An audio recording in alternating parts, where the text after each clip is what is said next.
The wind howled like a wounded animal as Genevieve Keller stumbled through the deepening snow, her thin shawl offering little protection against the biting cold of the December night. Montana Territory, 1879, a place as unforgiving as it was beautiful. She had been traveling for 3 days since the stagecoach broke an axle outside Vulture City, Arizona, leaving her to continue her journey north by whatever means available. Now, separated from her traveling companions after an unexpected blizzard scattered their wagon train, she feared she might perish in this endless white expanse. "Keep moving," she whispered to herself, the words catching in her throat as another violent shiver racked her body. Just keep moving. Her fingers had long since lost all feeling, stiff and useless at the ends of her arms. The moon cast an eerie blue light across the snow-covered landscape, revealing nothing but rolling hills and the occasional stunted tree. No lights, no shelter. Nothing but the cruel wind and the growing numbness in her extremities. Genevieve had left behind her life as a schoolteacher in Boston after her father's death left her with nothing but debts and painful memories. The advertisement seeking educated women to teach in the Montana Territory had seemed like Providence, a new beginning far from the whispers and pitying glances of society. Now, as the temperature continued to drop, she wondered if she had merely traded one form of death for another. She stumbled, fell to her knees, and found it increasingly difficult to rise again. The cold was seeping into her bones, and exhaustion pulled at her like quicksand, perhaps if she just rested for a moment. The sound of hoofbeats cut through the howling wind, so faint at first that Genevieve thought she might be imagining it. But then came the silhouette, a horse and rider cresting the hill before her, moving with confidence through the treacherous conditions. "Hello." She called, her voice thin and reedy against the wind. "Please help." The rider turned in her direction, spurring the horse forward. As they drew closer, Genevieve could make out a tall figure wrapped in a heavy coat, a wide-brimmed hat pulled low against the storm. "Madam." The voice was deep and tinged with concern. "What in God's name are you doing out here alone?" Genevieve tried to explain, but her teeth chattered so violently that the words were unintelligible. The man dismounted in one fluid motion, his boots crunching in the snow as he approached. "You're half frozen," he observed, quickly taking in her situation. He removed his gloves and reached for her hands. "Lord Almighty, your fingers are stiff as boards." She looked down at her hands, pale as the snow around them. I cannot feel them," she managed to say. The stranger's face was partially obscured by a wool scarf, but she could see the concern in his eyes, deep blue and assessing, taking in her predicament with quick efficiency. "Snow night froze her fingers stiff," he muttered, almost to himself. Then, with a decisiveness that brooked no argument, he said, "Hands in my pockets, we walk warm. It is the only way." Before she could protest, he had taken both her hands and guided them into the deep pockets of his heavy coat. The sudden warmth was so shocking it was almost painful. He pulled her close against his side, supporting her weight effortlessly. "I'm Owen Xavier," he said, leading her toward his horse. "Most folks just call me Xavier. I've got a cabin about 2 miles from here. Can you make it that far?" Genevieve nodded, though she wasn't certain she could take another 10 steps, let alone 2 miles. But the alternative was freezing to death in this desolate wilderness, so she summoned what remained of her strength and leaned against the solid warmth of the stranger. "Genevieve Keller," she replied through chattering teeth. "I was heading to Timber Creek." Owen Xavier's expression shifted slightly. Timber Creek's another day's ride and no place to be heading in this weather. He helped her onto his horse, then swung up behind her, wrapping an arm securely around her waist. "Let's get you warmed up first, then we can figure the rest out." The horse moved forward, powerful muscles working beneath them as it carried its double burden through the deepening snow. Genevieve found herself pressed against Owen's chest, his heartbeat steady against her back. Despite the impropriety of their position, she felt only gratitude for the warmth and the promise of shelter. "Hold on," he instructed, his breath warm against her ear. "Not much farther now." The journey passed in a blur of cold and increasing numbness. Genevieve drifted in and out of awareness, rousing only when the horse slowed, and a dark shape emerged from the white landscape, a modest cabin with smoke curling from the chimney. "We're here," Owen said, dismounting and lifting her down with gentle hands. "Let's get you inside before you freeze solid." The cabin was small but tidy, with a large stone fireplace dominating one wall. A fire crackled merrily in the grate, casting golden light across the simple furnishings: a table with 2 chairs, a small kitchen area, a neatly made bed in one corner, and various furs and hides adorning the plank walls. Owen helped her to a chair near the fire, then busied himself removing his outer garments. Without the hat and scarf, Genevieve could see his face clearly for the first time: strong features weathered by sun and wind, a straight nose, and those striking blue eyes under dark brows. His hair was a rich brown, cut short at the sides but longer on top, and he wore a neatly trimmed beard that did little to soften the angular line of his jaw. "You need to get out of those wet clothes," he said matter-of-factly, moving to a trunk at the foot of the bed. "I have some things that might fit you well enough for tonight." Genevieve felt a flush rise to her cheeks. "I couldn't possibly." "You can and you will," he interrupted, his tone brooking no argument, "unless you prefer pneumonia or worse." He handed her a flannel shirt and a pair of woolen trousers, then added a thick pair of socks. "They'll be big, but they're dry. I'll step outside while you change, then we need to tend to those fingers and toes." True to his word, Owen left the cabin, closing the door firmly behind him. Genevieve stared at the clothing in her lap, knowing he was right but still hesitant to shed her proper attire for a man's clothing. Another violent shiver decided the matter. With clumsy, painful movements, she began to unfasten her sodden dress. By the time Owen returned, stamping snow from his boots, Genevieve was seated by the fire again, swimming in his flannel shirt and with the trousers rolled up several times at the ankles. Her damp clothes hung from a line he had strung near the fireplace. "Better?"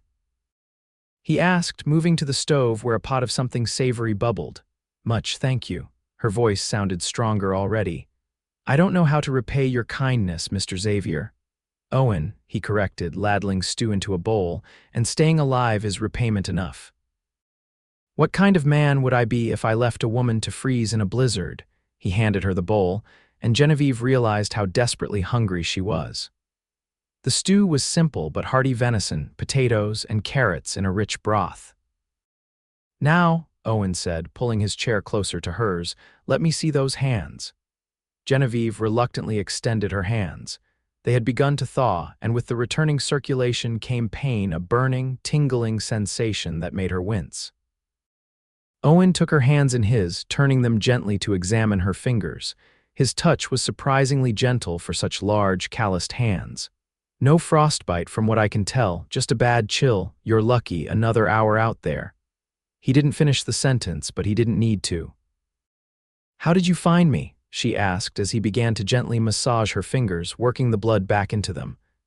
"I was checking my trap lines when I saw your tracks. Didn't expect to find a woman wandering alone." He glanced up, curiosity evident in his expression. "You mentioned Timber Creek." "That's where you're headed," Genevieve nodded. "I'm to be the new schoolteacher there." A flicker of something surprise perhaps crossed Owen's face. "That's a rough place for a woman alone, especially one who looks like she just stepped out of a Boston parlor." She bristled slightly at his assessment, accurate though it was. "I assure you, Mr. Xavier Owen, I'm capable of handling myself. I wouldn't have come west if I weren't prepared for some hardship." A smile tugged at the corner of his mouth. "No offense intended, Miss Keller. It's just that Timber Creek has a certain reputation." "For what, exactly?" Owen hesitated, then shrugged. "It's a mining town. Rough men, rough ways, not much call for social graces or book learning." "Then perhaps it's exactly where a teacher is needed most," she replied, wincing as he worked on a particularly painful finger. "Sorry," he murmured, gentling his touch. "And you might be right about that. Lord knows there are plenty of children growing up wild as weeds around these parts." They lapsed into comfortable silence as Owen continued to tend to her hands. The fire crackled, snow pattered against the windows, and Genevieve felt warmth gradually returning to her body. For the first time in days, perhaps weeks, she felt safe. You live here alone?" She asked eventually, noting the singular settings at the table, the one bed. Owen nodded. "Just me and Diablo, that's my horse. I trap in winter, hunt and guide in the warmer months. No family," something shuddered in his expression.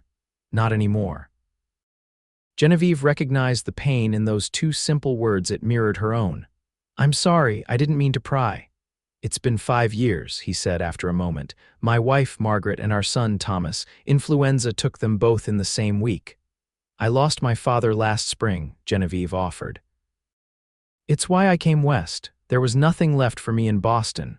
Owen's eyes met hers, a moment of shared understanding passing between them. "The West has a way of taking in strays and orphans," he said softly, "gives people a chance to reinvent themselves." "Is that what you did?" "Reinvented yourself," he released her hands, apparently satisfied that circulation had returned. "In a manner of speaking, I was a lawman back in Kansas. After Margaret and Thomas died, I couldn't bear to stay, too many memories." Genevieve flexed her fingers, grateful for the renewed feeling even as they continued to throb. "And now you're a hermit in the Montana wilderness." That drew a genuine laugh from him, a rich, warm sound that transformed his serious face. "I suppose I am at that. Though I do venture into civilization occasionally, just long enough to remind myself why I prefer the company of trees and wildlife. And to rescue half-frozen schoolteachers," she added with a smile. "That's a first, actually." He rose and moved to the stove again. "More stew." Genevieve nodded gratefully. As he refilled her bowl, she took the opportunity to study him more closely. Despite his solitary existence, Owen Xavier was clean and well-kept. His cabin, while simple, showed signs of care and attention to detail. There were books on a small shelf near the bed, not many, but suggesting a man who valued knowledge. A man of contradictions, it seemed. "The storm set in for the night," Owen observed, glancing toward the windows. "You'll have to stay until morning at least." "I'll sleep by the fire, you take the bed." "I couldn't possibly put you out of your bed," Genevieve protested. "You're not putting me anywhere, I'm offering." His tone made it clear the matter wasn't open for debate. "Besides, I've slept in far worse places than my own hearth." Genevieve wanted to argue further but found herself stifling a yawn instead. The warmth, the food, and the release of tension had combined to bring bone-deep exhaustion crashing down on her. "Perhaps just for tonight," she conceded. Owen nodded, satisfied. "Tomorrow, if the weather clears, I'll take you to Timber Creek. It's about 6 hours' ride from here." "You don't need to do that," Genevieve said quickly. "You've already done more than enough.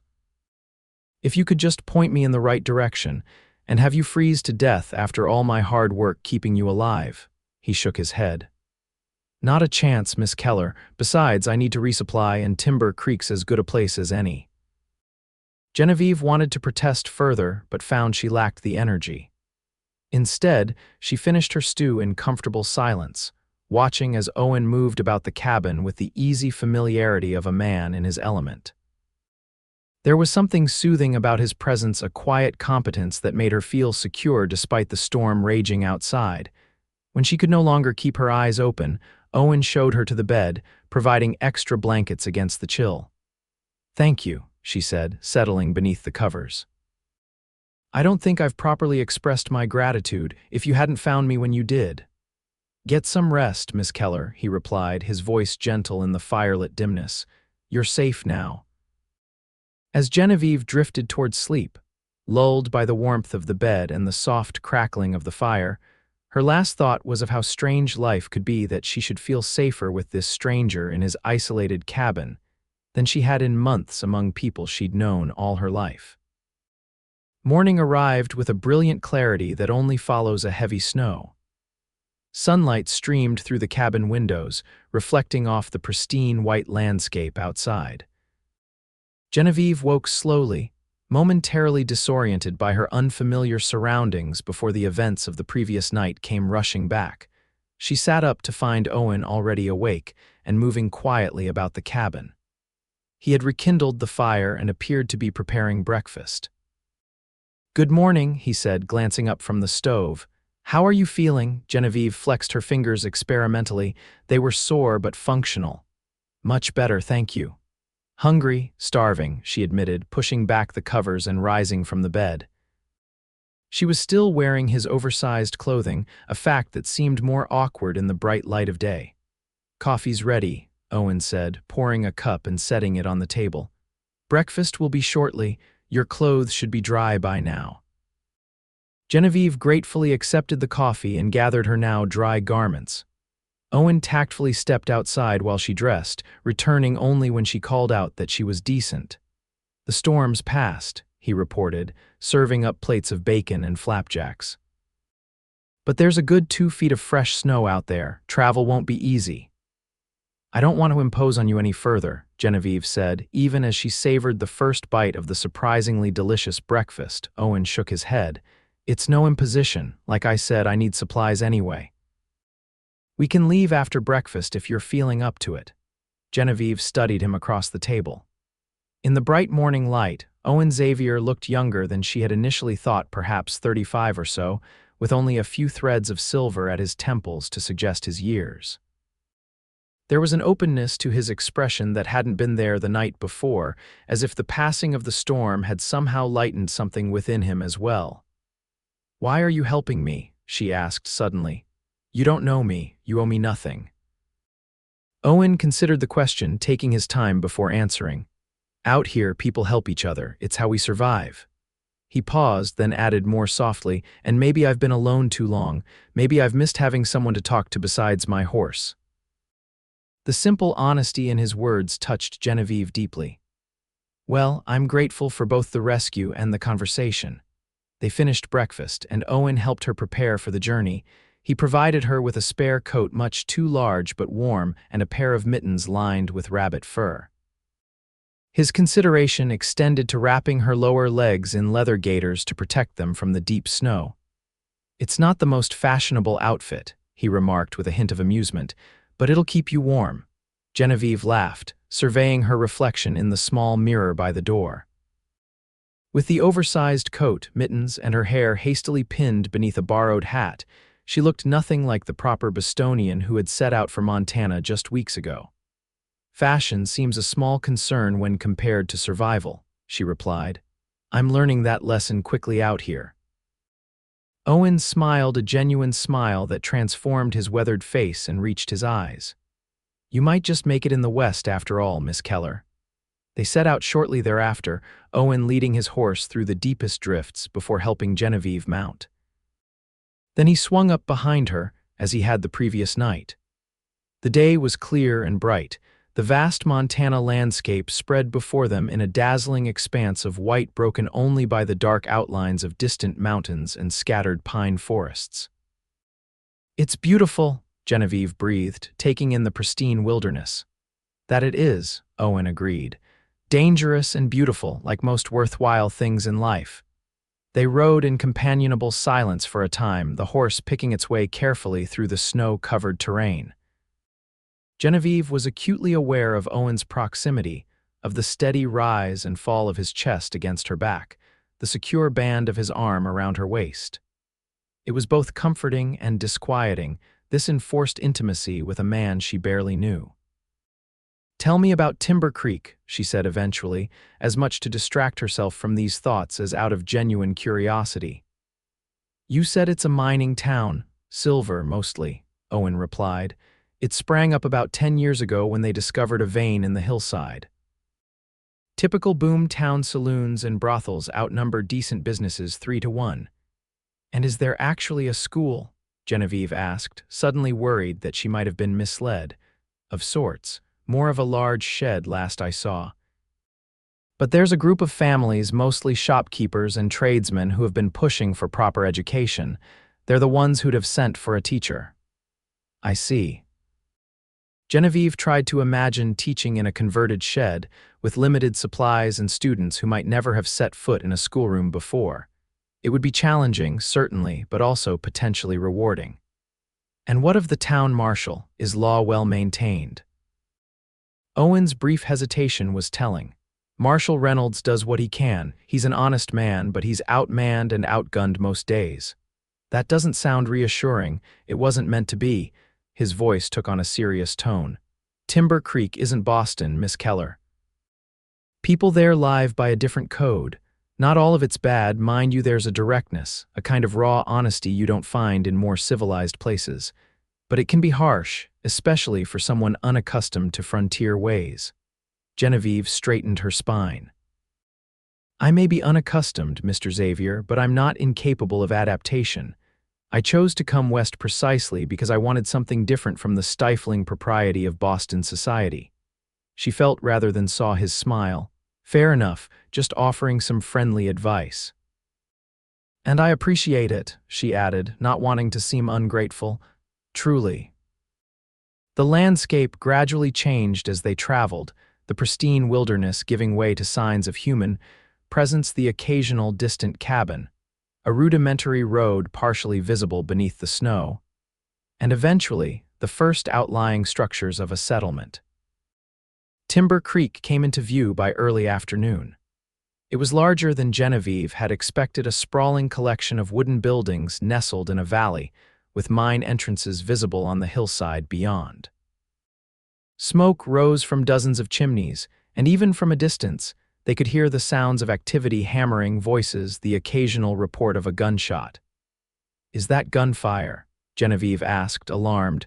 Probably someone hunting, Owen assured her, though she noticed his posture had tensed slightly.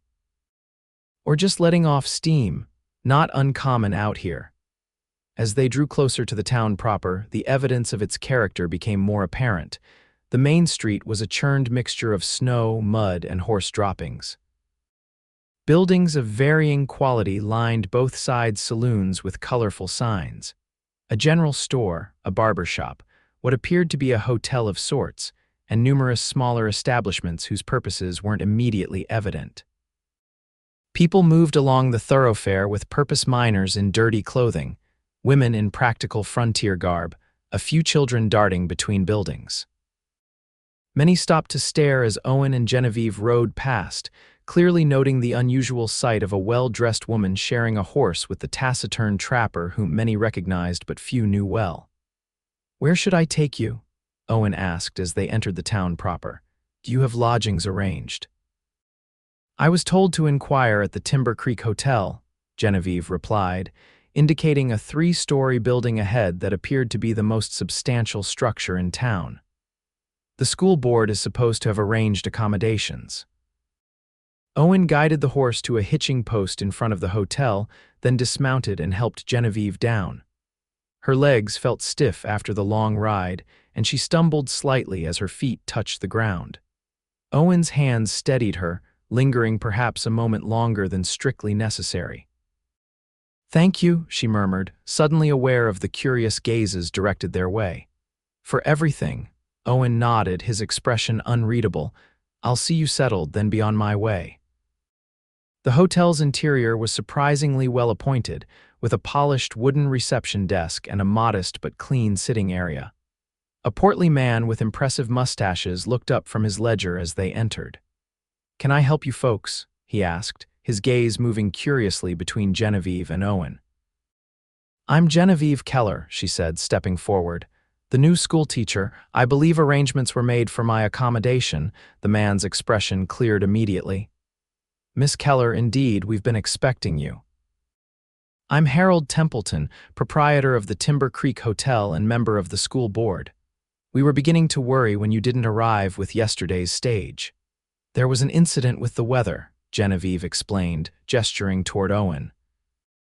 "Mr. Xavier found me stranded in the snowstorm and kindly brought me the rest of the way." Harold's eyebrows rose as he regarded Owen with newfound interest. "Is that so? Well, we're much obliged to you, Xavier. Not many would venture out in that blizzard, let alone bring back such precious cargo." Owen shifted uncomfortably under the man's scrutiny. "Anyone would have done the same." "I highly doubt that," Harold countered with a chuckle. Then, turning back to Genevieve, "We've prepared a room for you on the 2nd floor, Miss Keller. It's modest but comfortable. The school board covers your lodging as part of your compensation." "That's very generous," Genevieve replied, genuinely pleased. The accommodations appeared far more civilized than she had feared. "Least we could do to attract a qualified teacher all the way from Boston," Harold said. Now, let me show you to your room, and then perhaps you'd like to rest after your journey before meeting the rest of the board." Genevieve turned to Owen, suddenly reluctant to part ways with the man who had quite literally saved her life. "Will you be staying in town tonight?" Owen glanced toward the windows, assessing the afternoon light. "I have some trading to do at the general store, but I should start back before dark." "Nonsense," Harold interrupted. "Another storm's brewing for tonight. Anyone can see it in the clouds to the north. You'd be a fool to start back to your cabin now, Xavier."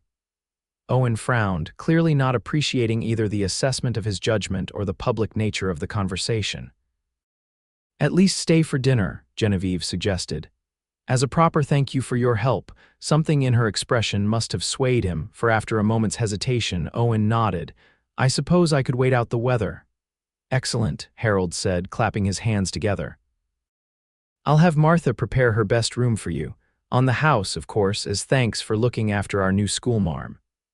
Owen looked about to protest, but Genevieve placed a gentle hand on his arm. "Please accept. It would ease my conscience to know my rescue hasn't cost you both time and money." After a moment, Owen nodded his acquiescence, though he still appeared uncomfortable with the attention.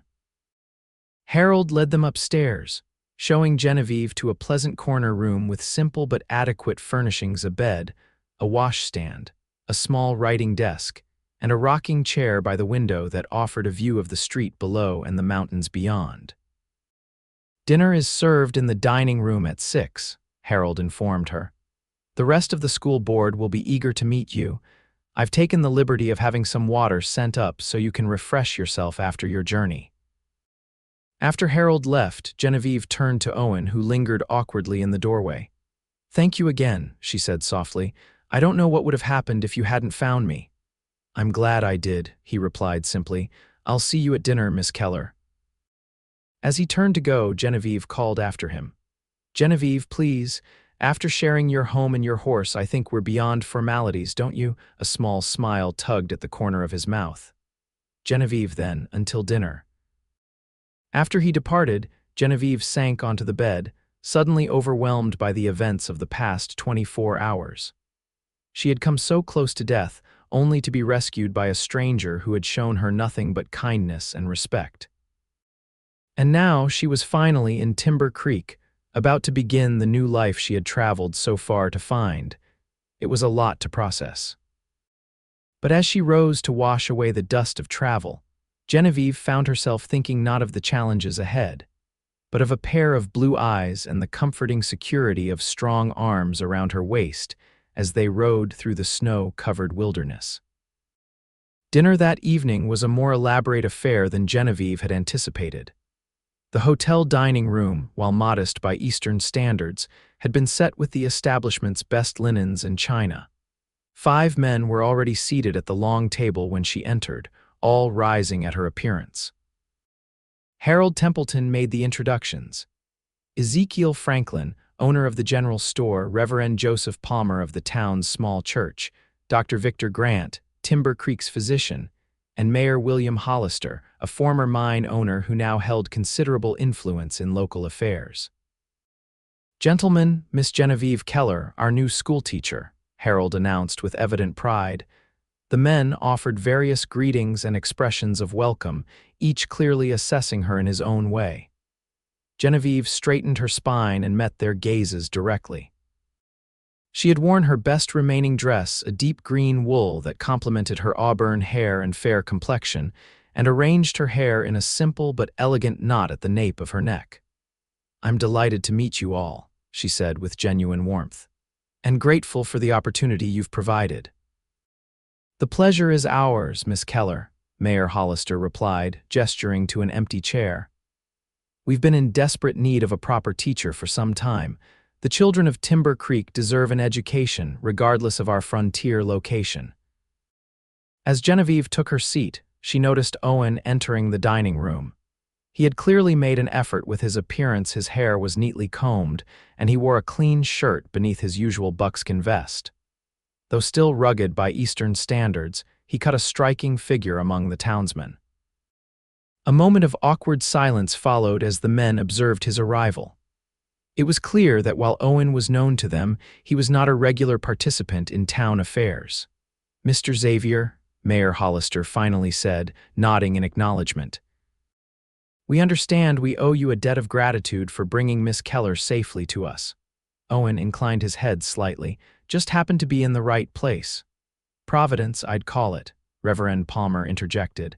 "The Lord works through willing vessels, and you were his instrument of mercy."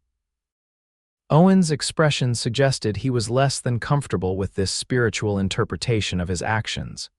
But he merely nodded again and took the remaining empty seat, which happened to be directly across from Genevieve. Dinner progressed with conversation focused primarily on Genevieve's background, her journey west, and the school board's plans for education in Timber Creek. The men were clearly proud of their efforts to establish formal schooling in the frontier town. "We've converted the old assay office into a schoolroom," Ezekiel Franklin explained. "It's not fancy, but it's sound and warm. We've ordered proper desks from Helena, though they won't arrive until spring thaws make the roads passable again. In the meantime, we've assembled what furniture we could," Dr. Grant added. "Benches mostly, and a few tables. And books not many, I'm afraid, but we're adding to the collection whenever possible." "How many students should I expect?" Genevieve asked, genuinely interested in these practical matters. 28 at last count," Harold replied. "Ages 6 to 16. Some have had some schooling before, others none at all." "A challenging group," Mayor Hollister acknowledged, "but eager to learn for the most part. Though I should warn you, Miss Keller, that some of the older boys may test your authority. Life in a mining town breeds a certain independence of spirit." "I'm not unfamiliar with spirited students, Mr. Mayor," Genevieve assured him. "Even Boston has its share of rebellious youth." Throughout the conversation, she was aware of Owen's quiet presence. While the other men spoke freely, offering opinions and advice, he remained largely silent, observing rather than participating. Yet whenever her gaze happened to meet his, she felt a connection that defied easy explanation, a shared understanding, perhaps, born of their brief but intense acquaintance. "When do you wish me to start?" Genevieve asked, turning her attention back to the school board members. "Monday would be ideal," Reverend Palmer suggested.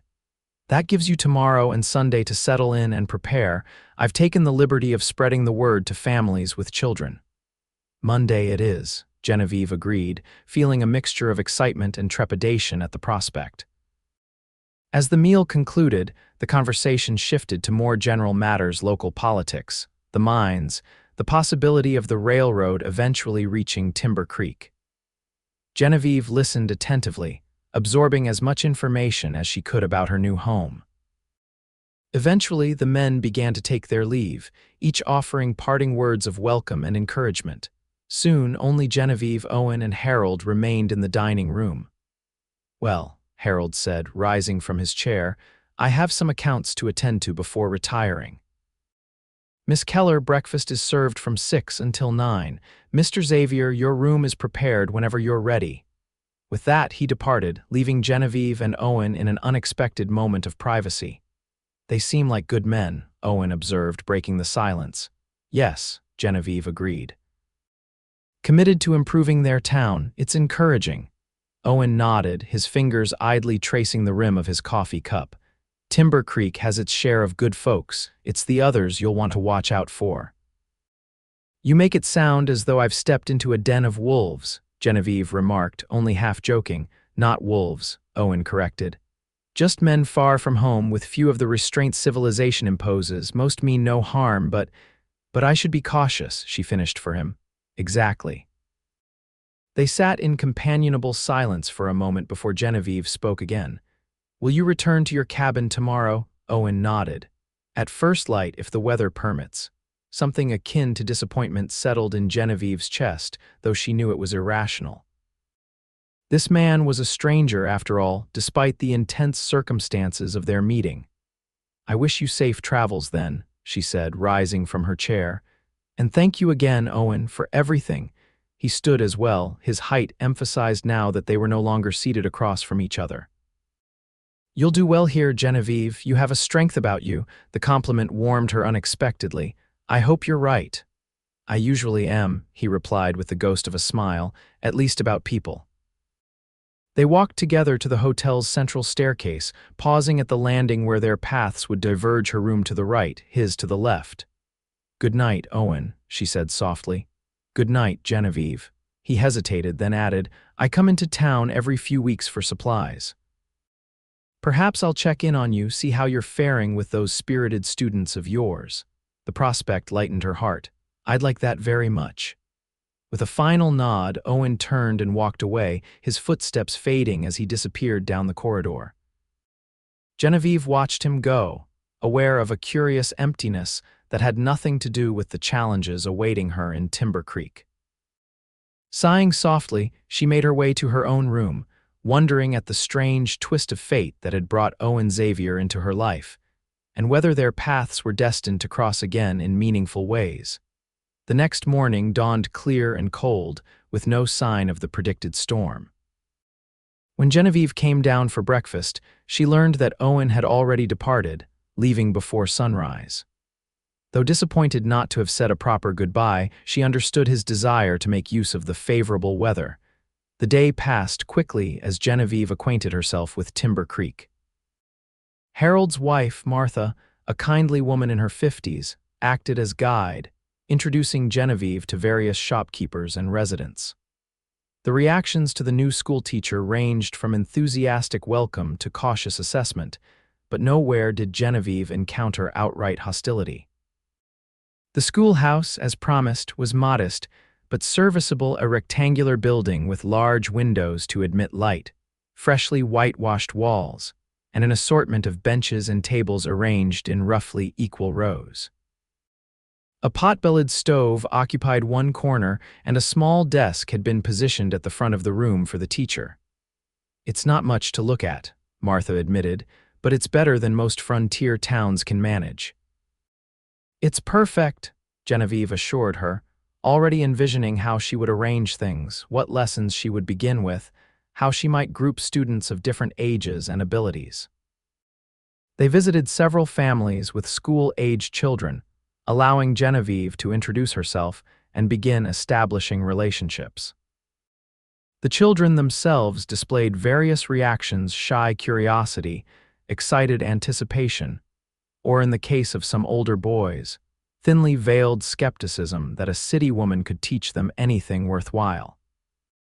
By Sunday, Genevieve had established herself sufficiently to attend church services, where Reverend Palmer formally introduced her to the congregation. The tiny church was packed, though Genevieve suspected this had as much to do with curiosity about the new teacher as with religious devotion. Monday morning arrived with a flurry of nervous excitement. Genevieve rose early, dressed with care in a practical navy blue dress with a white collar, and arranged her hair in a simple but neat style. After a light breakfast, she made her way to the schoolhouse, arriving a full hour before the scheduled start time to prepare. The students began arriving in small groups, some accompanied by parents, others on their own. They entered cautiously, taking seats and whispering among themselves as they assessed their new teacher. By 8 o'clock, 23 children were present, ranging as predicted from very young to nearly grown. "Good morning," Genevieve said, moving to the front of the room. "I'm Miss Keller, and I'll be your teacher." She spent the first hour learning names and evaluating reading levels, quickly discovering that her students' educational backgrounds varied dramatically. Some of the older children had received sporadic schooling before, while others could barely recognize the alphabet. It would be challenging, certainly, but not impossible. By mid-morning, Genevieve had divided the class into 3 groups based on ability rather than age, assigning appropriate tasks to each. The arrangement met with some grumbling from older students placed in lower groups, but she handled their protests with firm kindness. "Education isn't a race," she explained to one disgruntled 15-year-old boy. "Everyone begins from where they are, not where they wish they were. Work hard and you'll advance quickly." The days fell into a routine. Genevieve taught from 8 until 3 with a break for lunch at midday. Afternoons after school were spent preparing lessons, grading what little written work she could assign given the scarcity of paper and books, and occasionally visiting students' homes to discuss their progress with parents. Evenings were her own, though social opportunities in Timber Creek were limited. She took her meals in the hotel dining room, sometimes joining Martha Templeton for tea afterward, or visiting the small lending library that Dr. Grant maintained in a corner of his office. Weeks passed, and winter's grip gradually loosened as February gave way to March. Genevieve found herself settling into frontier life with surprising ease. The challenges were many limited resources, the wide range of her students' abilities, the occasional disciplinary issue, but the rewards were equally abundant. Watching a child master a new skill, seeing reluctant readers develop enthusiasm for stories, hearing parents express gratitude for their children's progress, these moments sustained her through the difficulties. Yet despite her growing contentment with her new life, Genevieve found her thoughts often turning to Owen Xavier. True to his word, he had returned to Timber Creek several times since their parting. Each visit followed a similar pattern. He would appear at the schoolhouse after classes ended, usually bearing some small gift, an interesting rock for her collection of natural specimens, a new book for the school's meager library, once even a jar of wild honey harvested from a forest hive. They would talk about her students, about his trapping, about books they had both read or places they had seen. Sometimes they shared a meal at the hotel, drawing curious glances from other diners. And then he would depart again, returning to his solitary cabin in the wilderness. With each visit, Genevieve felt the connection between them deepening, evolving from the circumstantial bond of rescuer and rescued into something more complex and meaningful. She came to look forward to his appearances with an anticipation that both thrilled and troubled her. It was not, after all, the sort of relationship that could lead anywhere a schoolteacher and a wilderness hermit, their lives as different as could be imagined. Or so she told herself, even as her heart quickened at the sight of him waiting outside the schoolhouse, hat in hand, a slight smile warming his usually serious features. It was on just such an afternoon in late March when Owen's visit took an unexpected turn. School had ended, and Genevieve was gathering her things when she looked up to find him in the doorway, his expression more serious than usual. "Owen," she said, unable to keep the pleasure from her voice. "This is a surprise. I didn't expect you back in town so soon." "I wasn't planning to return yet," he admitted, stepping into the schoolroom and glancing around at the children's work displayed on the walls. "But I heard news that concerned me." Genevieve set down the papers she'd been organizing. "What news?" Owen hesitated, clearly choosing his words carefully. "There's talk of trouble at the Silver Eagle mine. The owners have cut wages and the miners are threatening to strike. Things could get ugly." Genevieve frowned. The Silver Eagle was Timber Creek's largest mine, employing more than half the men in town. "How does this concern me?" "Mining towns can be volatile places, Genevieve. When men can't feed their families, they get desperate. I've seen it before." His blue eyes held genuine concern. "I think you should consider leaving, at least temporarily, until things settle." "Leave?" The suggestion took her completely by surprise. "Owen, I can't just abandon my students. Many of them are the children of those very miners you're concerned about. They need stability now more than ever." Owen ran a hand through his hair, a gesture of frustration she had come to recognize. "I understand your commitment, but your safety is not in any immediate danger," she interrupted firmly. "This is my home now, Owen. These people, these children, they've accepted me, trusted me. I won't run at the first sign of trouble." A tense silence fell between them. Outside, the late afternoon sun cast long shadows across the schoolyard, where a few lingering children played before heading home. "You're a stubborn woman, Genevieve Keller," Owen finally said, his tone somewhere between admiration and exasperation. "So I've been told." She offered a small smile, hoping to ease the tension. "But I appreciate your concern, truly." Owen moved closer, stopping just short of where propriety would demand distance between them. "At least promise me you'll be careful. Stay close to the hotel, avoid the saloons and the mining camps. If things start to escalate, I'll be sensible," she assured him. I have no desire to place myself in danger unnecessarily. He studied her face, seemingly weighing her sincerity. Whatever he saw there appeared to satisfy him, for he nodded slowly. Fair enough. Genevieve gathered her courage and asked the question that had been on her mind. How long will you stay this time? Something shifted in Owen's expression, a softening, perhaps, or a decision reached. I thought I might remain in town for a few days, keep an eye on developments. I see. She tried to keep her tone neutral, though her heart had accelerated at his words. Well, you're welcome to visit the school tomorrow if you'd like. The children are presenting their history projects. Some are quite impressive, considering our limited resources. I'd like that, he replied, a genuine smile breaking through his serious demeanor. Though I can't promise I won't fall asleep during the presentations. History was never my strongest subject. Genevieve laughed, grateful for the lightened mood. I'll make sure to wake you if you start snoring. Owen stayed true to his word, appearing at the schoolhouse the next morning to observe the students' presentations. He sat quietly at the back of the room, an imposing presence that initially distracted the children but soon faded into the background as they focused on their tasks. Genevieve found herself increasingly aware of his gaze, not on the students but on her. When she caught his eye during a particularly animated explanation of westward expansion by one of her older students, the warmth in his expression sent a flush of heat to her cheeks that had nothing to do with the fire in the stove. After school, they walked together through town, stopping at the general store where Owen needed to restock some supplies. The proprietor, Ezekiel Franklin, greeted them with obvious curiosity. Miss Keller, Mr. Xavier, he said, nodding to each in turn. Unusual to see you both together. Making plans for another rescue mission, Owen's expression closed slightly at the teasing, but Genevieve smiled easily. Mr. Xavier was kind enough to observe my students' history presentations today. I think he was quite impressed with their progress. Indeed, Owen confirmed. Miss Keller has worked wonders with those children. Even Tommy Wilson was paying attention, and that boy couldn't sit still for 2 minutes when I first came to town. Ezekiel chuckled. That's high praise indeed. Tommy's got more energy than a box full of firecrackers. He turned to retrieve something from a shelf behind the counter.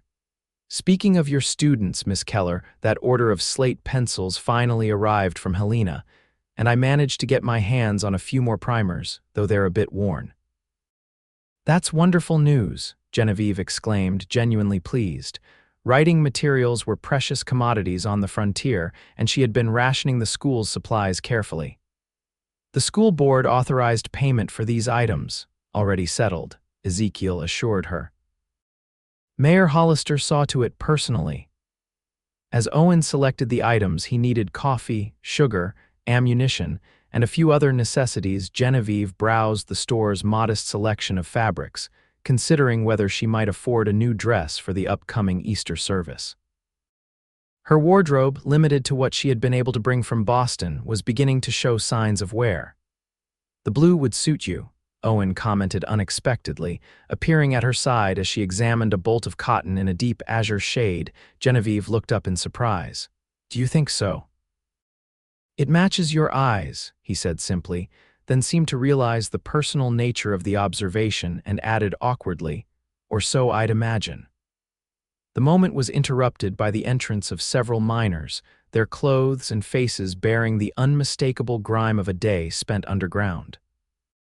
Their expressions were grim, their voices low and angry as they approached the counter. Franklin, the leader of the group, said without preamble, we need credit extended until this wage business is sorted. Ezekiel's expression grew cautious. Jim, you know I'd help if I could, but I'm already carrying more debt than I can afford. My kids need to eat, the miner replied, his tone hardening, and Hollister and his friends are living high while cutting our pay to starvation wages. The tension in the store increased palpably. Owen moved slightly, positioning himself between the miners and Genevieve in a subtle but protective gesture. Perhaps we should continue our shopping another time, Genevieve murmured, recognizing the potentially volatile situation. Owen nodded, placing a steadying hand at the small of her back as they moved toward the door. The miner's eyes followed them, lingering especially on Genevieve. "Teacher, ain't you?" one of them called out as they reached the entrance. "My boy says you're teaching them about justice and fairness and such." Genevieve paused, sensing Owen's increased alertness beside her. "Yes, those are among the values I try to instill." "Then maybe you ought to have a word with the mine owners about what's fair," another miner suggested, his tone somewhere between bitter and pleading. "They might listen to a fancy Boston lady." "I'm afraid I have no influence with the mine owners," Genevieve replied carefully. "But I can assure you that your children's education will continue regardless of these difficulties." The men seemed to accept this limited response, turning their attention back to Ezekiel and their immediate concerns. Outside the store, Owen kept his hand at Genevieve's back, guiding her swiftly away from the potential conflict. "That could have turned ugly," he observed once they had put some distance between themselves and the general store. "They're desperate men," Genevieve said softly. "Not dangerous, just worried for their families." Owen's expression suggested he wasn't entirely convinced. Desperate men become dangerous quickly, especially when liquor is involved, and there's plenty of that flowing in Timber Creek saloons. They had reached the hotel, and Genevieve turned to face him directly. "You were right to warn me, Owen. The situation is clearly deteriorating, but I still believe my place is here with my students." He studied her for a long moment, his blue eyes searching her face as if memorizing every detail. "Your courage is admirable if occasionally misguided," he finally said, the hint of a smile softening his words. "I prefer to think of it as determination," she countered with a small smile of her own. "Will you join me for dinner again this evening?" "I'd be honored," he replied, his formal words at odds with the warmth in his eyes. "Though I should warn you, I'm poor company for a lady of your education and refinement," Genevieve laughed softly. "On the contrary, I find your company most refreshing after a day spent correcting grammar and multiplication tables." Owen's answering smile transformed his face, erasing the lines of worry and revealing a glimpse of the man he might have been before loss and solitude had shaped him into the somber figure he usually presented to the world. That evening, their dinner conversation ranged widely from Genevieve's students to Owen's experiences as a lawman in Kansas, from books they had read to their differing perspectives on civilization and wilderness. With each exchange, Genevieve felt the connection between them deepen, a meeting of minds that transcended their different backgrounds and circumstances. "You never speak of your life before Montana," she observed as they lingered over coffee. "Other than mentioning your time as a lawman and your family." Owen's expression grew distant. "Not much to tell. I was born in Ohio, raised on a small farm, headed west after the war looking for something different. Became a deputy in a small Kansas town, met Margaret, thought I'd found my place in the world." He paused, his fingers tightening around his coffee cup. "When she and Thomas died, that place ceased to exist for me." "So you came to Montana to forget?" Genevieve asked gently. "To remember in peace," he corrected. "Every street in that town held memories of them. Here I can remember without being constantly reminded of what I've lost." Genevieve reached across the table, briefly touching his hand. "I understand. After my father died, our home in Boston became unbearable, filled with ghosts of happier times." Owen turned his hand, capturing her fingers in a gentle grip. "And yet you've made a new home here among strangers." "As have you in your way," she pointed out, "your cabin in the wilderness." He smiled slightly. "Hardly comparable to what you've built here. You've become part of this community, made a difference in children's lives." "Don't underestimate your own contributions," Genevieve replied. "You saved my life, for one. Who knows how many others you've helped that I don't know about."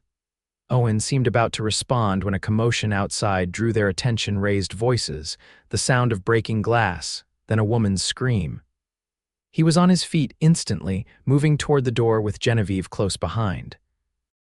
In the street outside the hotel, a crowd had gathered around what appeared to be a confrontation between miners and several well-dressed men whom Genevieve recognized as associates of Mayor Hollister.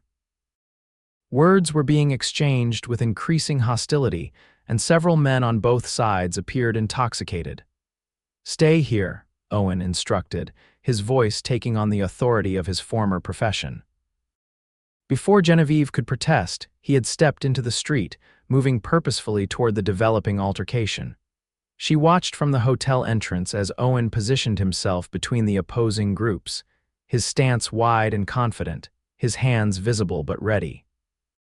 His voice carried clearly in the night air as he addressed both sides. "Gentlemen, this isn't the way to resolve your differences. Take it to the marshal's office or go home to your families." "Stay out of this, Xavier," one of the mine officials snapped. "This isn't your concern." "I'm making it my concern," Owen replied evenly.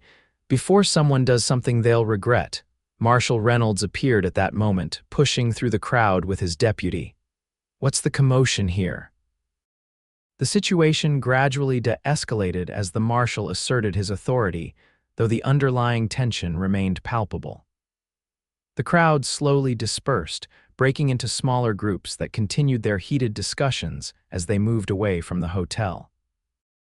Owen returned to Genevieve's side, his expression grim.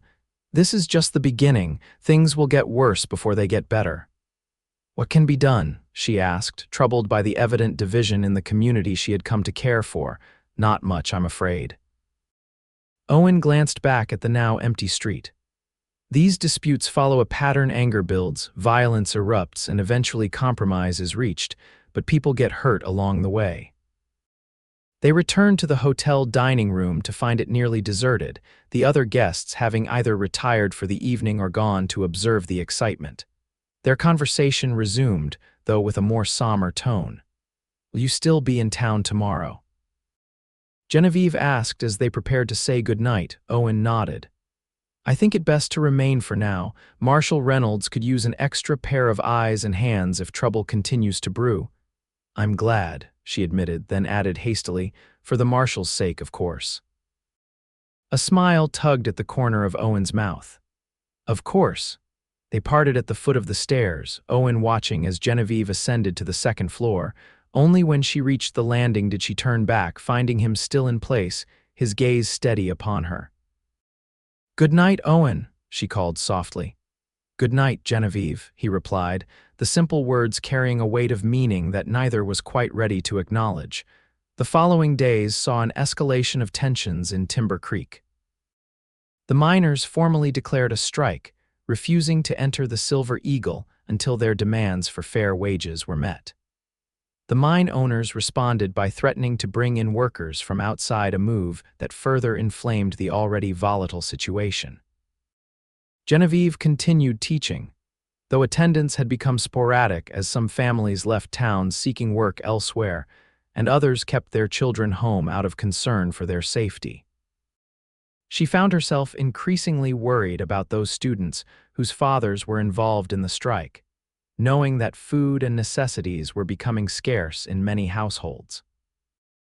Owen remained in town, dividing his time between assisting Marshal Reynolds in maintaining order and visiting Genevieve at the schoolhouse. Their companionship deepened with each passing day, evolving into a relationship that defied easy categorization more than friendship, yet constrained by the uncertain circumstances and their own unspoken reservations. It was on the 5th day after the strike began that violence finally erupted. Genevieve was walking home from school, her arms laden with books and papers, when she heard shouting from the direction of the mine. Looking up, she saw a crowd gathering near the main entrance, where a wagon had arrived bearing what appeared to be new workers' strikebreakers brought in from another town. The confrontation escalated quickly. Words gave way to pushing to blows. Genevieve stood frozen, watching in horror as miners and company men clashed in a chaotic melee. Marshal Reynolds and his deputy rushed to intervene, but they were outnumbered and quickly overwhelmed. Then she saw Owen, moving purposefully through the crowd, physically separating combatants where possible, using his commanding presence to create islands of calm in the sea of violence. For a moment, it seemed he might succeed in helping to restore order. But then came the sound that would haunt Genevieve's dreams for months to come: a single gunshot, impossibly loud even amid the shouting and fighting. The crowd seemed to freeze for an instant, then panic erupted as people scattered in all directions. Genevieve dropped her books, her only thought to reach Owen, to ensure he wasn't the one injured or worse. She pushed against the tide of fleeing townspeople, searching desperately for his tall figure among the chaos. She found him kneeling beside a fallen man, Jim Taylor, the miner who had spoken in the general store days earlier. Blood spread across Jim's chest in an expanding stain, his face ashen as Owen applied pressure to the wound. "Get the doctor," Owen shouted when he saw Genevieve. "Hurry." She ran, her heart pounding, barely aware of her surroundings until she burst into Dr. Grant's office. "Come quickly. A man's been shot at the mine." The doctor grabbed his bag without question, following Genevieve back to the scene. By the time they arrived, Marshal Reynolds had restored some semblance of order. The injured miner had been moved to a nearby porch where Owen continued to staunch the bleeding. "Bullet went clean through," Owen reported as Dr. Grant knelt to examine the wound, "but he's lost a lot of blood." Genevieve stood back, her hands trembling as she watched the doctor work. Owen rose, his shirt and hands stained crimson, and moved to her side. "Are you all right?" he asked, his voice gentle despite the tension evident in every line of his body. She nodded, though in truth she felt anything but all right. "Who fired the shot? Was it deliberate?" "Hard to say in that chaos," Owen replied grimly. "Reynolds is questioning witnesses, but accounts vary. Some say it was one of the mine guards, others claim a miner had a gun. Doctor." Grant looked up from his patient. "He needs to be moved somewhere I can treat him properly. My office is too far." "The schoolhouse," Genevieve suggested immediately. "It's closest, and the tables can be arranged for surgery if needed." The doctor nodded his approval, and several men carefully lifted Jim onto an improvised stretcher. As they carried him toward the school, Genevieve hurried ahead to prepare the space, Owen at her side. "This isn't your responsibility," he said quietly as they walked. "You've already done more than could be expected." "He has children in my class," she replied simply. "2 boys who need their father to survive." The next hours passed in a blur of activity. The schoolroom was transformed into a makeshift hospital with Dr. Grant working diligently to save Jim Taylor's life. Owen assisted where he could, his calm competence a steadying presence amid the crisis. Genevieve prepared bandages, boiled water, and provided whatever the doctor requested, all while maintaining a calm exterior that belied her inner turmoil. Word of the shooting spread quickly through town, and soon the schoolyard filled with miners and their families, waiting anxiously for news of their comrade. Marshal Reynolds established a perimeter, keeping the crowd at a respectful distance while allowing Jim's wife and children to enter the schoolhouse. It was well past midnight when Dr. Grant finally emerged, exhaustion evident in his stooped posture. "He'll live," he announced to the waiting crowd. "The bullet missed his vital organs, though it was a near thing. He'll need time to recover, but with proper care, he should make a full recovery." A collective sigh of relief rippled through the assembled townspeople. The crisis, it seemed, had passed at least for the moment. Inside the schoolhouse, Genevieve sat heavily in her chair, the events of the day finally catching up with her. Owen approached, offering a cup of coffee he had brewed on the school's small stove. "You were remarkable today," he said quietly, taking the seat beside her. Many women would have fallen apart at the sight of so much blood and violence. Genevieve accepted the coffee gratefully. "I'm not most women." "No," Owen agreed, a note of admiration in his voice. "You most certainly are not." They sat in companionable silence, watching as Dr. Grant provided final instructions to Jim's wife regarding his care. The miner had been moved to a more comfortable arrangement of desks padded with blankets, where he would remain until strong enough to be transported home. "What happens now?" Genevieve asked eventually. "Will the violence continue?" Owen sighed, running a hand through his hair in a gesture she had come to recognize as a sign of deep thought. "Hard to say. Sometimes an incident like this can shock both sides into negotiation. Other times it only deepens the divide. And what of you?" The question slipped out before she could reconsider it. "Will you return to your cabin now that the immediate danger has passed?" Owen's gaze met hers, something unreadable in his blue eyes. "I find myself reluctant to leave." The simple admission sent a flutter through Genevieve's chest. "Because of the situation here, partly," he acknowledged. Then, after a moment's hesitation, "but mostly because of you." The words hung between them, honest and unadorned. Genevieve felt her breath catch, uncertain how to respond to this unexpected declaration. Before she could formulate a reply, Dr. Grant approached, interrupting the moment. "Miss Keller, I cannot thank you enough for the use of your schoolroom. I'll arrange to have everything restored to order by morning, though I'm afraid Jim will need to remain here for at least another day." "Of course," Genevieve responded automatically. "The school can remain closed tomorrow if necessary." "I don't think that will be required," the doctor assured her.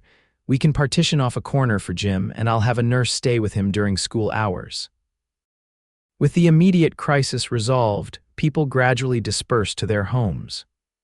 Owen insisted on escorting Genevieve back to the hotel, though the streets were now quiet, the town exhausted by the day's events. They walked in silence, both aware that something significant had shifted between them, but neither quite ready to address it directly. At the hotel entrance, Genevieve turned to face Owen, noting the fatigue etched in his features and the blood still staining his shirt. "You should rest," she said softly. "It's been a difficult day for everyone." Owen nodded, his gaze never leaving her face. "I meant what I said earlier, Genevieve. My reluctance to leave has everything to do with you." She took a deep breath, gathering her courage. "Then don't leave, not yet." A smile touched his lips, tired but genuine. "I'll still be here tomorrow. Promise. Promise." With that simple exchange, they parted for the night, each carrying the weight of unspoken emotions and the knowledge that their relationship had irrevocably changed. The following days brought significant developments to Timber Creek. The shooting of Jim Taylor had indeed shocked both sides of the mining dispute into serious negotiations. Mayor Hollister, perhaps recognizing the potential damage to his own reputation and business interests if violence continued, personally intervened to bring the mine owners and strike leaders together. After 3 days of intense discussion, a compromise was reached. The wage cut would be reduced by half, working conditions would be improved, and no reprisals would be taken against the striking miners. It wasn't a complete victory for either side, but it was enough to bring peace back to the troubled town. Throughout this period, Owen remained in Timber Creek, dividing his time between assisting Marshal Reynolds in maintaining order and spending increasingly long hours with Genevieve. They settled into a comfortable routine. He would wait for her after school. They would walk together through town or share meals at the hotel, and in the evenings they would talk for hours, gradually revealing more of their histories and hopes to each other. On a mild April evening, with the last traces of winter finally retreating from the Montana landscape, Owen suggested they take a walk beyond the town limits. The sunset painted the western sky in brilliant oranges and purples as they followed a narrow trail leading to a small rise overlooking Timber Creek. "It's beautiful," Genevieve breathed, taking in the panoramic view of the town nestled in the valley, the mountains rising majestically beyond. "I thought you might appreciate it," Owen replied. "I discovered this spot during one of my first visits to town years ago. Sometimes I'd camp here rather than pay for a room at the hotel." Genevieve smiled, imagining Owen as he must have been then, perhaps even more solitary and wary than he was now. "It seems a lifetime ago that you found me in that snowstorm. So much has happened since then." "A lifetime, and yet only moments," Owen agreed softly. He hesitated, then reached for her hand, his calloused fingers entwining with hers. "Genevieve, I need to ask you something." Her heart quickened at his serious tone. "Yes, I've been thinking about my life, what it was, what it's become, what it could be." His blue eyes held hers steadily. "For years after Margaret and Thomas died, I existed rather than lived. I built a fortress of solitude and convinced myself it was what I wanted." "And now," Genevieve asked, hardly daring to breathe, Now I find that fortress unbearably empty. His grip on her hand tightened slightly. I've watched you these past months, your courage, your kindness, your determination. You've built something meaningful here, something I thought I'd never want again, but I was wrong. He took a deep breath as if gathering courage. I'm not a wealthy man, Genevieve. I have my cabin, some savings, my skills as a hunter and trapper. What I'm asking, what I'm hoping, is that you might consider a life that includes me in it. Not necessarily in Timber Creek if teaching here is what fulfills you, but somewhere we could be together. Genevieve felt tears spring to her eyes at the raw honesty in his words. Owen Xavier, are you proposing to me? A smile tugged at the corner of his mouth, though his eyes remained serious. In my clumsy way, yes, I suppose I am. She stepped closer, placing her free hand against his cheek. There's nothing clumsy about offering your heart to someone. It's the bravest thing a person can do.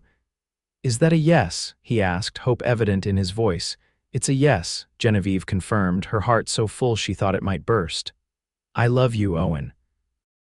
I think I have since that night you found me in the snow and said, hands in my pockets, we walk warm.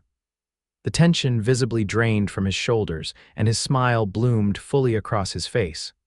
I've loved you just as long, though I was too stubborn to admit it even to myself. He drew her into his arms then, and when his lips met hers, Genevieve felt as though everything in her life had been leading to this moment, every choice, every hardship, every step of the journey that had brought her from Boston to the Montana wilderness and into the arms of this remarkable man. The kiss deepened, expressing all the longing and hope that had built between them over the months of their acquaintance. When they finally parted, both breathless and smiling, Owen rested his forehead against hers.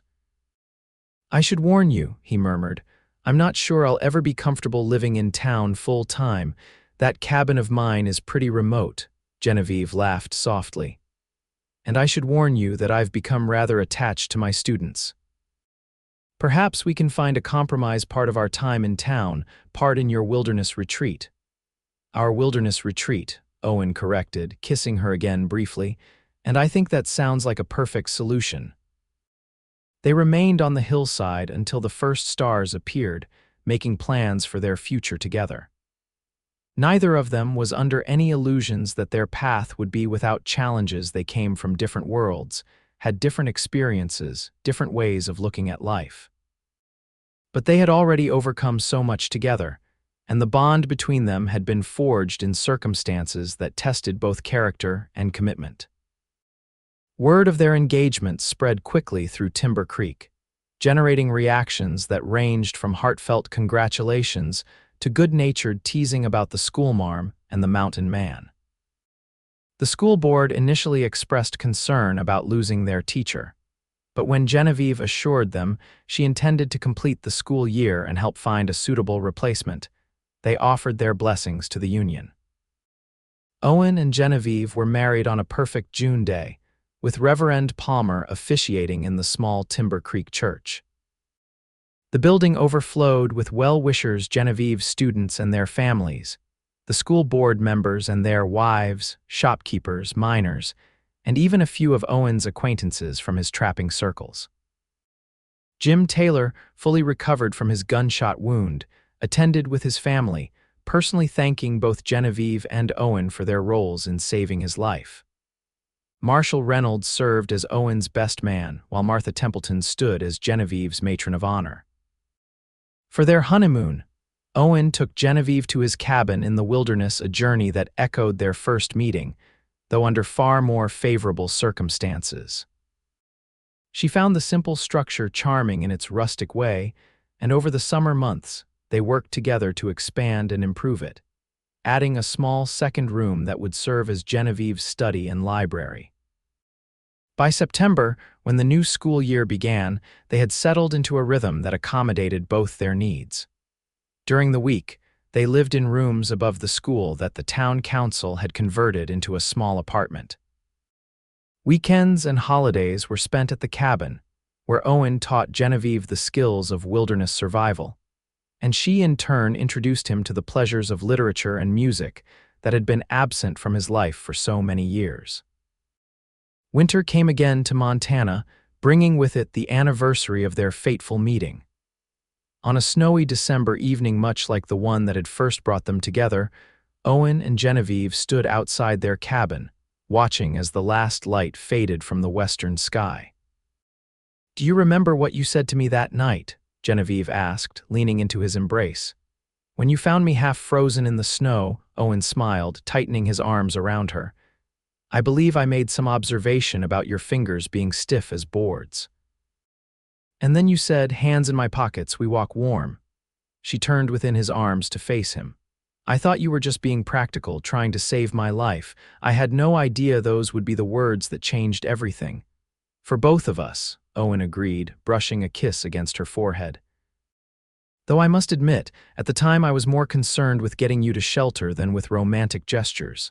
Genevieve laughed softly. "And yet here we are."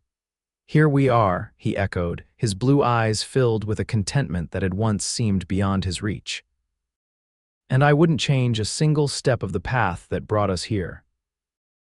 As they stood together in the gathering darkness, the first snowflakes of a gentle storm began to fall around them, not the dangerous blizzard of their first meeting, but a peaceful blanket that seemed to enfold them in its quiet beauty. Just as it had been on that fateful night, the world was transformed into a pristine wonderland of white. But this time there was no fear, no desperation, only the warmth of love found and cherished, of two lives intertwined by chance and choice, and the simple wisdom of shared warmth on a cold Montana night. In the years that followed, Owen and Genevieve built a life that balanced their different backgrounds and needs. Timber Creek grew and prospered, eventually attracting enough qualified teachers that Genevieve could reduce her classroom hours to focus on other pursuits, writing educational materials for frontier schools, organizing a proper town library, and eventually caring for their growing family. Their first child, a son they named Daniel, arrived a year after their marriage, a sturdy, blue-eyed boy who inherited his father's quiet nature and his mother's love of books. 2 years later came Elizabeth, whose adventurous spirit and quick mind kept both parents constantly on their toes. Their family was completed 3 years after that with the arrival of twins Robert and James, who from their earliest days displayed a remarkable bond and complementary personalities that balanced each other perfectly. Owen proved to be a devoted father, passing on his wilderness skills to his children while encouraging their intellectual development under Genevieve's guidance. The Xavier family became known throughout the region for their unique lifestyle, respected members of the Timber Creek community who were equally at home in the surrounding wilderness. As their children grew, Owen and Genevieve watched Timber Creek transform from a rough mining settlement into a proper town, with a brick schoolhouse replacing the converted assay office, a dedicated town hall, and eventually even a small library bearing Genevieve's name in recognition of her tireless efforts to bring education and culture to the frontier. Owen never returned to his former solitary existence, though he maintained his skills as a hunter and guide, eventually establishing a successful business leading hunting parties and scientific expeditions through the Montana wilderness. His reputation for honesty, competence, and knowledge of the terrain made him sought after by everyone from wealthy Eastern sportsmen to university professors studying the region's flora and fauna. Their cabin in the woods expanded over time, additional rooms added as their family grew, but it retained the simple, rustic character that both Owen and Genevieve cherished. It remained their sanctuary, a place of peace and renewal whenever the demands of town life became too pressing. On the 20th anniversary of their first meeting, with their children grown or nearly so, Daniel attending university back east, Elizabeth teaching in the very schoolhouse where her mother had once presided, and the twins apprenticed to various trades in town, Owen and Genevieve returned to the spot where he had found her in that long-ago snowstorm. The landscape had changed little over the decades, still wild and beautiful in its winter dress. Standing together, their breath forming clouds in the cold air, they marveled at the journey that had brought them from that desperate night to this moment of reflection and gratitude. "I sometimes wonder," Genevieve said softly, her hand secure in Owen's. "What would have happened if you hadn't found me that night, if our paths had never crossed?" Owen considered this, his face more lined now but still handsome, silver threading prominently through his once brown hair. "I prefer not to think about it," he admitted. "The man I was then, I'm not sure he would have survived many more years of solitude." "Nor I the challenges of frontier life without your guidance," Genevieve replied. Though she too showed signs of the passing years, her eyes remained as bright and perceptive as ever. "We saved each other, I think." "We did," Owen agreed, drawing her close against the winter chill, "and continue to do so every day." As they stood together in the gathering dusk, snow began to fall, gentle, dancing flakes that settled on their shoulders and eyelashes. Owen smiled, remembering that first night, and with a playfulness that had developed over their years together, he took Genevieve's gloved hands in his. "Snow night froze her fingers stiff," he recited, his voice warm with memory and love. Then, guiding her hands into his coat pockets just as he had done 2 decades earlier. "Hands in my pockets, we walk warm." Genevieve laughed, the sound bright in the winter stillness, and leaned up to kiss him, a gesture of affection as natural and necessary as breathing after their many years together. "I love you, Owen Xavier," she whispered against his lips, "today and always." "And I love you, Genevieve Xavier," he replied, the name still bringing him joy even after all this time. More with each passing day. Hand in hand, they turned and began the journey home, not to escape the cold this time, but to embrace the warmth of the life they had built together. A love born in the harshness of winter, but nurtured through all seasons into something enduring and true. Behind them, their footprints filled slowly with fresh snow, but the path they had forged both on that fateful night and in all the days since remained indelible. A testament to the unexpected ways in which lives can intersect, and hearts can find their perfect match, even in the wild and unforgiving beauty of the Montana wilderness.